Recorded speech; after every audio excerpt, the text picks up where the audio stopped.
O ia kaingange foi leu songa ku muam pule leu msimai ia kapalos ka mai famangianga miska kwa puskulu ngo ko liwa kule ka siara upu maro ia ala ko kapua ia foi iska ku pala ia launga vela fala ia langole ia iso ka ku kama ku area ala sfingalo ia ku ka mau ka le mau ko i mai ka mai mole manga ia mari mai markala mai au Kayak lowal ko irman hindi ko fasilia seleu ale makau ko ale ngangau asiak ale makau ko ngalewa ko mua ma esa wo ma charafa ye wo mi ko mamlam asa fa pela ngaleru ko fi makele amo ko kele ko ngo kanga pela fa ro na kai kala ngale so kai ka wa foi le ai u ia le so mangwa elangang ikeu sorry fa mai ya ni mu ya kapai alo yo foi lá muia lo lauma ia fa u foi lo sei fu wa ko fi o kana ma mo fa lo ke ba kai lava e fa suat ko inga sawa fa suat ko inga fa kaya siaka ngai fa ka ko ngon filu fi ko mo ko shamba lo mwenga ya ka wa le simbe la fe kele lo kaman mo le o de kwak e fa kele la ve ke kama ya dad May isa pa mangyama. Kakupo na so. Ano fa ko bilat fala. Ya, okay. Ano yung pwede pa? Ya.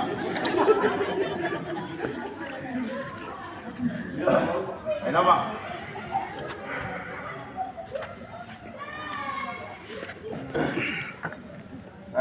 Lur boy ka. Ele koe vai lia le lau maka mingi o kaya o braço.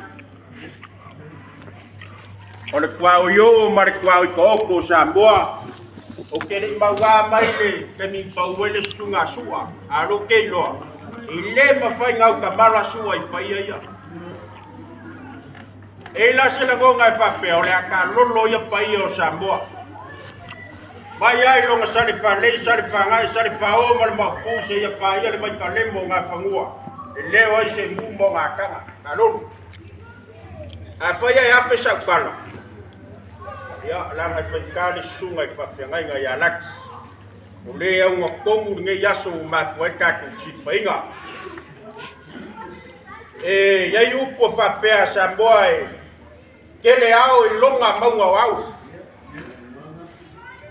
e kele nguor fale akua e longa le afio anga sunga fa fenga ba fongo fa ko e se aso solo fale akua la ngo solo le ngunga ma vai o le nguor ma vai nga solo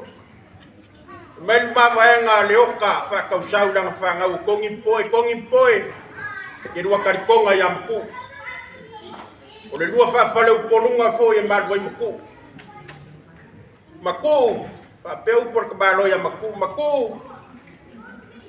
E ke au kupu e ke kau kupu mai o longa fa le asor solo au kupu.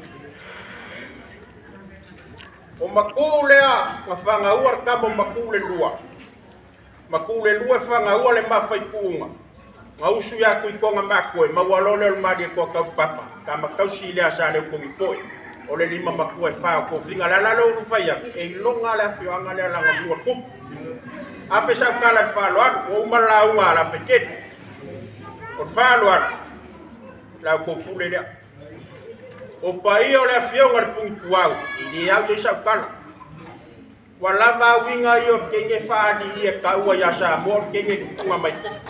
sawa afe ska taulang pak dia le tua malo falualo le moenga ya la makufo mai ka malo la ngo fu valeangi langa fanga ko anga ave ka mai ki fa ko lo papa si ola ko ai le shower ka yau ako ko lo la fanga war kenyo mau pengei maku po kari mareske o fa pelo la langa o kenyo fa skai wa malie le papa fa malie ka ko lo la kama o kede ko yo mai la papa de e pe ya la lo ki tau mangkua o le nga kokolo I markama le o le wanga ngausu mai papa ngana mawailer kamalo kaudit pak